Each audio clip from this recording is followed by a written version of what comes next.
va parler d'objets dynamiques. Alors, je prends ce calque, qui est celui du bas, et puis je vais aller le mettre dans la télé ici, dans l'ordi. Je vais le coller. Il arrive trop grand. Puis je me dis que je vais peut-être retoucher l'image et peut-être travailler dessus, donc je vais en faire un objet dynamique. Je vais le convertir en objet dynamique. Tac, tac, tac, convertir en objet dynamique. Je vais pouvoir faire un CTRL-T, ça j'en ai parlé nulle part. Le CTRL-T ou Command-T sur Mac, ça permet d'avoir les poignées et de réduire une image. Et si on fait un clic droit, ça permet même de faire des torsions, des pivots. Regardez, je vais vous faire juste un petit truc, une distorsion, où je vais être capable de distordre l'image comme ça. Ok, donc là moi j'ai juste fait un CTRL-T sur mon objet dynamique. Alors l'objet dynamique, je vais faire un commande Z. Quand je convertis un objet dynamique, le calque ressemble à ça. Il dit je suis un petit calque fichier. En gros, il dit je suis un calque, mais en même temps je suis un fichier en fait. Parce qu'en fait, regardez, vous allez voir un truc très simple. Je vais le réduire comme j'ai dit.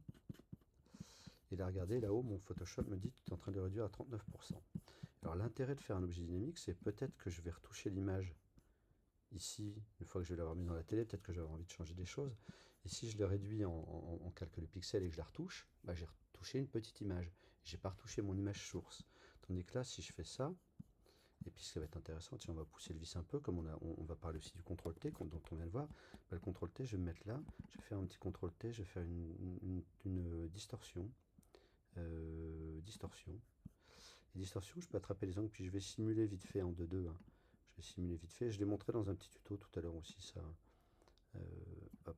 Je simule un peu comme si on faisait, voilà. Et cette image, donc, elle est tordue maintenant. On est tous d'accord qu'elle est déformée, qu'elle a plus sa forme d'origine. Mais comme c'est un objet dynamique, si je double-clique dessus, non seulement ici, elle me dit qu'elle est petite et tordue, je double-clique sur l'objet dynamique. Nanana est un objet, tac, hop. Et ici, je récupère l'image source. Ça veut dire que j'ai mon image d'origine. Maintenant, je vais pouvoir faire un truc. Je vais mettre un petit calque de noir et blanc, par exemple. Et puis, je vais me dire que j'ai envie de faire une petite sélection rapide sur les yeux. Dans le masque de fusion ici.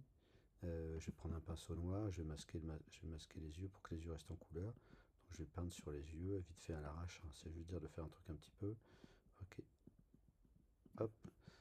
Et je vais faire un CTRL S, commande S, je vais fermer mon image. Et Photoshop me dit, ok, tu as modifié ce calque fichier, on va l'appeler, objet dynamique, et comme ça, je te le mets à jour. Et à tout moment, je peux retourner là-bas.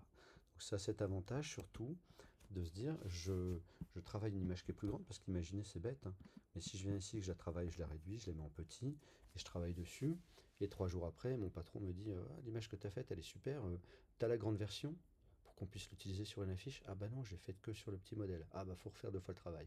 Et bim, c'est du temps perdu, c'est de l'argent perdu. Donc voilà, voilà pour la petite chose, pour le voilà. Donc du coup, l'objet dynamique, c'est ça, c'est assez magique.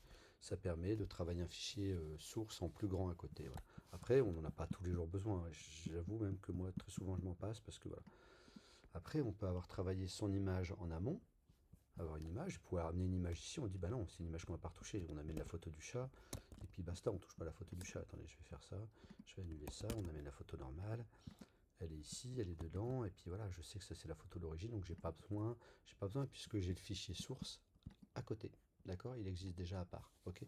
Mais c'est vraiment si on décide de faire de la retouche dessus, ok. Et puis le petit CTRL-T dont on a parlé, qui nous permet de déformer et de faire des petites choses avec ça. Voilà pour j'allais dire le masque de fusion. Voilà pour l'objet dynamique. C'est un truc assez pratique quand même. À très vite.